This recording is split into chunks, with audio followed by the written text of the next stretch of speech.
गहरे जंगल के बीचों बीच एक छोटी सी लकड़ी की कटिया बनी हुई थी, जिसे दूर से देखने पर कोई आम झोंपड़ी लगती थी, लेकिन हकीकत में वो एक जादुई कॉटेज थी।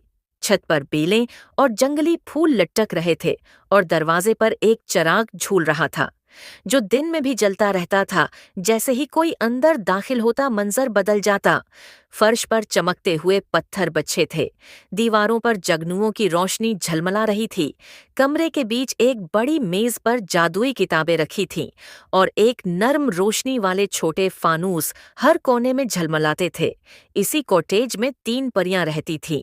नीरा जो फूलों और पौधों की मुहाफिज थी, अलवेरा जो रोशनी और पानी पर काबू रखती थी, और सायरा जो ख्वाबों को हकीकत में बदलने की ताकत रखती थी।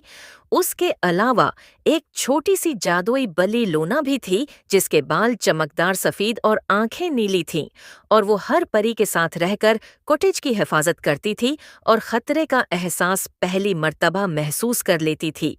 एक रात अचानक चिराग की रोशनी मद्धम होने लगी। नीरा ने घबरा कर कहा, यह तो खतरे की इलामत है। चिराग इसी वक्त बुझता है जब कोई नापाक नियत करीब आता है। अलवेरा ने कहा, कोई इंसान हमारे जंगल में दाखिल हो गया है। सायरा ने लोना की तरफ देखा, जो दम हिलाकर परियों को खबरदार कर रही थी। इसी लम्हे एक कमजोर सी लड़की आनिया खाली प्याला लिए कठिया के दरवाजे तक पहुंची। लोना फौरन उसके करीब गई और नर्म आवाज में हल्की धड़कन की तरह मियाओं की आवाज निकाली। सायरा ने दरवाजा खोला और पूछा, तुम कौन हो? आनिया ने आहिस्ता जवाब दिया, मैं अपने गांव के लिए पानी ढूंढ रही हूँ। सब प्यास से मर रहे हैं। मुझे कुछ नहीं चाहिए, बस थोड़ा सा पानी।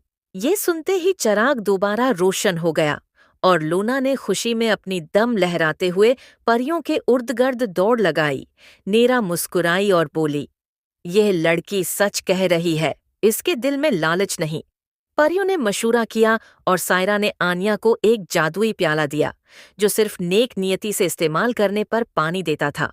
आनिया ने गांव जाकर सबको पानी पिलाया, मगर किसी को कॉटेज या परियों का राज न बताया। परियां खुश हुईं और सायरा ने कहा, ये कॉटेज सिर्फ उन्हीं के लिए जादू खोलता है जिनके दिल साफ हों, और यही उसका सबसे बड़ा राज है। लोना ने आंखें चमकाते हुए अपने जादुईपन का सबूत दिया और ये वादा किया कि वो हमेशा कॉटेज और परियों की हिफाजत करेगी। यूं जंगल, कॉटेज और जादुई बल्ली की मौजूदगी का राज सदियों तक महफूज रहा।